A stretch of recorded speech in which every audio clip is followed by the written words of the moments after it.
नमस्कार प्रिय छात्राओं, मैं doctor Madhu Bhardwaj, associate professor Hindi, GD Mahila Mahavidyalaya Alwar, BA final Hindi विषय के प्रथम प्रश्न पत्र आधुनिक काव्य के लिए यशोधरा के पहले गीत पर हमने अपने पिछले व्याख्यान में चर्चा की थी। सखी वो मुझसे कहकर जाते।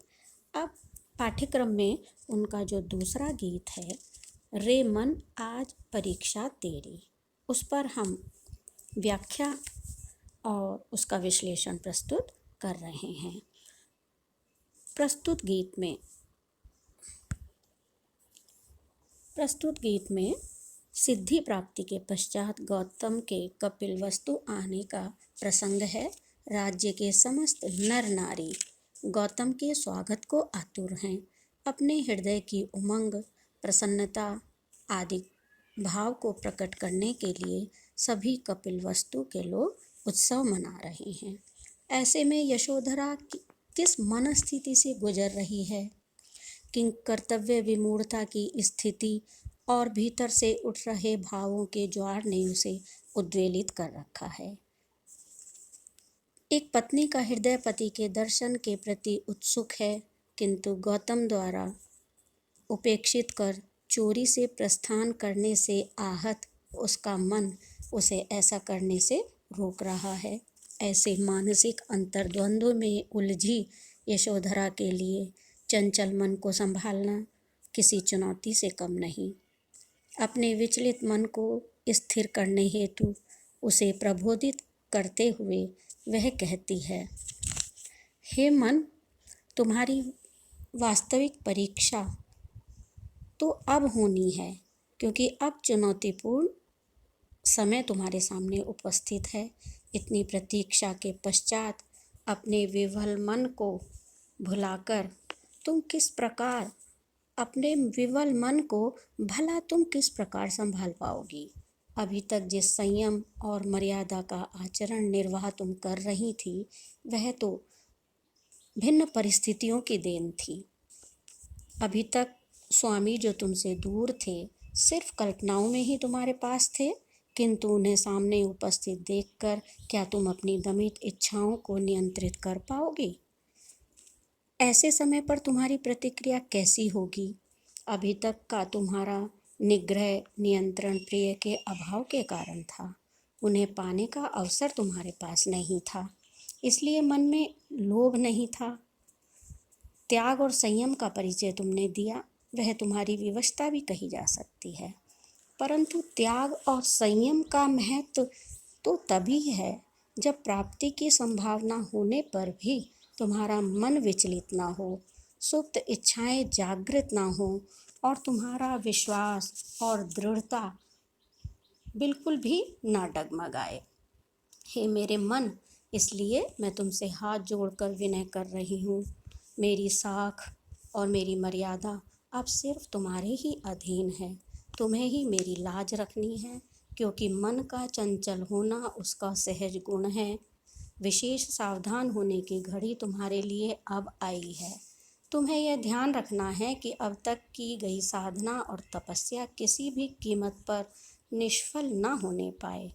किसी वस्तु अथवा व्यक्ति के अभाव में नियंत्रण रख लेना परिस्थिति की विवशता भी कही जा सकती है, किंतु सहज प्राप्य स्थिति में उस नियंत्रण को बनाए रखना अत्यंत ही कठिन है, चुनौतीपूर्ण है, जो तुम्हें आज करके दिखाना है।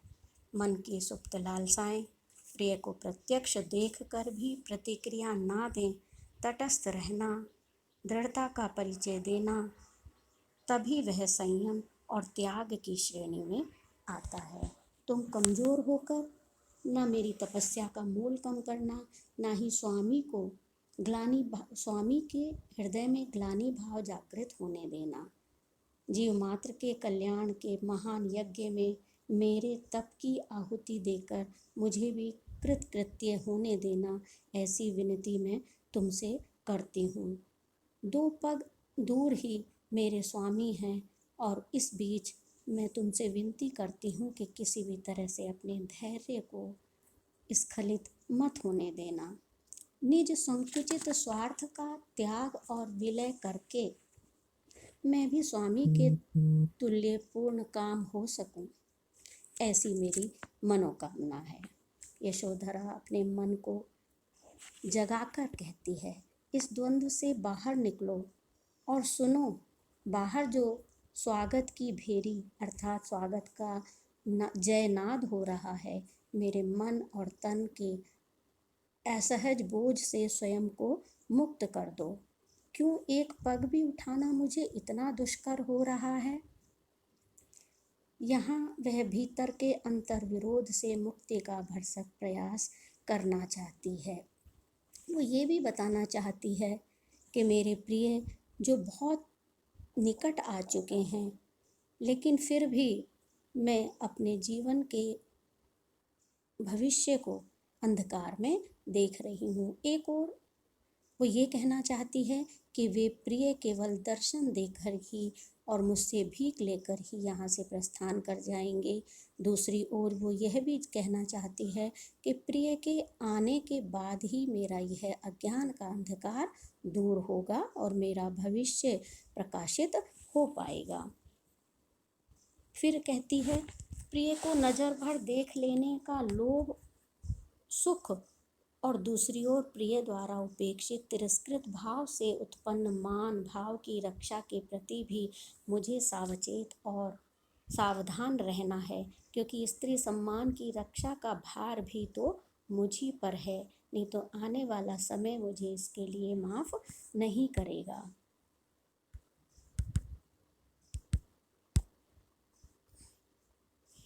आगे वह कहती है, दृढ़ होकर कहती है, यदि वे चल आए हैं इतना, तो दो पग उनको है कितना कि जब वो इतनी दूरी तय करके आ ही गए हैं तो मुझ तक पहुंचने के लिए उन्हें दो पग ही तो रखने हैं। क्या उनके लिए वह उतना भारी है चलकर आना जितना कि मेरे मन का बोझ मुझे उठकर एक कदम भी चलने नहीं देता? और फिर अपने मन से ही कहती है, भला मैं उन तक क्यों जाऊं? जब पीठ फेर कर वही गए थे तो वही आकर मेरे मान की रक्षा भी करेंगे। इसलिए फिर से ये कहती है कि हे मेरे मन, तुम सावधान हो जाओ, हर तरह की तैयारी कर लो, क्योंकि परीक्षा की वह घड़ी तुम्हारे सामने खड़ी है। एक एक पल यशोधरा के मन के भाव परिवर्तित हो रहे हैं। उसी पल वह वैयक्तिक अपने दुख, पीड़ा, अभाव और स्वार्थ को समष्टि के हित और कल्याण में समर्पित कर देने के भाव से भी एकाएक गर्व से पूरित होकर कहने लगती है, मैं ही क्यों इस संसार के तो सभी लोग उनके दर्शन, स्पर्श, उपदेश, आशीर्वचन से अपने जीवन के कष्टों से मुक्त होंगे, कल्याण प्राप्त करेंगे। ऐसे में मेरे जीवन की भी सार्थकता इसी में है कि मैं ये समझ सकूं कि वो सिर्फ मेरे लिए नहीं आए हैं, वरन इस पृथ्वी पर उनका अवतरण ही समस्त मानव मात्र के कल्याण के लिए हुआ है। मैं कितनी सौभाग्यशाली हूँ कि उनकी अर्धांगिनी बनकर इस शुभ कार्य में भागीदार बन जाऊं। मैं अपना सर्वस्व न्योछावर करके भी उनके प्रति श्रेष्ठ का दान करूं और कुछ पुण्य प्राप्त करूं। अन्य सभी के कल्याण के साथ ही मेरा कल्याण भी जुड़ा है और यह निश्चित है कि वो सबका कल्याण करेंगे तो मेरा भी उद्धार करने आएंगे। और इस पंक्ति में वह अपनी दृढ़ता को उजागर भी करती है, पूर्ण विश्वास को उजागर करती है। इस आस्था से समन्वित होकर कहती है, उद्धारक चाहे तो आवे, यही रहे यह चेरी, कि सब लोगों का उद्धार कल्याण करने के पश्चात ये उनकी मर्जी पर निर्भर है कि उन्हें मेरा ध्यान आए और मेरा भी कल्याण वो करने के लिए मेरी ओर प्रस्थान करें। और ये विश्वास भी उसके मन को है, भक्त नहीं जाते कहीं, आते हैं भगवान। यदि भक्त की भक्ति में वह तप और वह बल है तो भगवान को उसका कल्याण करने के लिए उन तक आना ही होगा। इस प्रकार से इस पूरी कविता में हम देखते हैं कि यशोधरा के मन में एक स्त्री के सहज भाव के समान प्रेम भी है, वीरता भी है, त्याग भी है, लेकिन आत्मसम्मान के लिए वह पूर्णतः सजग भी है।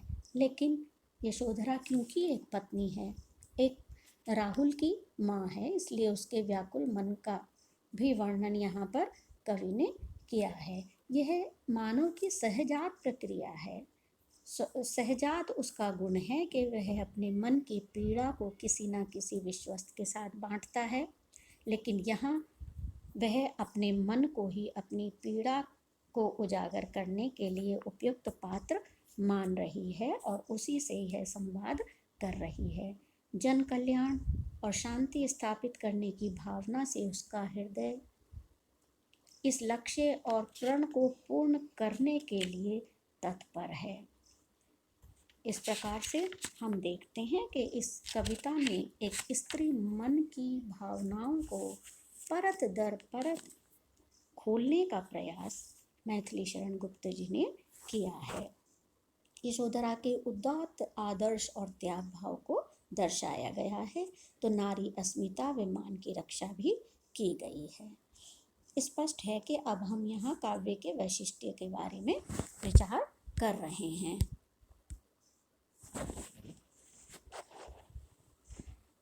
स्त्री मन का मनोवैज्ञानिक विश्लेषण किया गया है यहाँ, और जब हम भाषा पर विचार करते हैं तो हम देखते हैं कि यहाँ शुद्ध साहित्यिक हिंदी का प्रयोग है। गुप्त जी खड़ी बोली हिंदी के उत्कृष्ट और सिद्धहस्त कवि हैं। यदि यहाँ हम रस पर विचार करें तो हम पाते हैं कि यहाँ विप्रलंब श्रृंगार का चित्रण है, साथ ही जन कल्याण और मानव कल्याण की भावना को भी प्रदर्शित किया गया है, इसलिए यहाँ पर शांत रस के भी दर्शन होते हैं। अलंकारों में मुख्य रूप से यहाँ मानवीकरण, मन को एक व्यक्ति के रूप में जो अमूर्त भाव है उसको मूर्तिकरण उसका किया गया है, और अनुप्रास की छटा भी हम देख सकते हैं। इसके अलावा भी कुछ अलंकार और लाक्षणिक प्रयोग और व्यंजना शब्द शक्ति के माध्यम से कुछ अलंकारों का बड़ा ही सहज प्रयोग हम यहाँ पर देखते हैं। गुण की दृष्टि से प्रसाद एवं माधुर्य दोनों की अभिव्यक्ति और दोनों का प्रकटीकरण शब्दों के माध्यम से यहाँ पर हुआ है, और इस प्रकार से हम इस कविता को विश्लेषित कर सकते हैं। उसके सामाजिक महत्व पर भी हमने विचार किया, सांस्कृतिक महत्व पर भी विचार किया, और साहित्यिक महत्व पर भी हम समझते हैं कि इस कविता को पूर्ण रूपेण समझने में जो जो बिंदु आते हैं उन पर हम विचार कर सके हैं। इति समाप्त।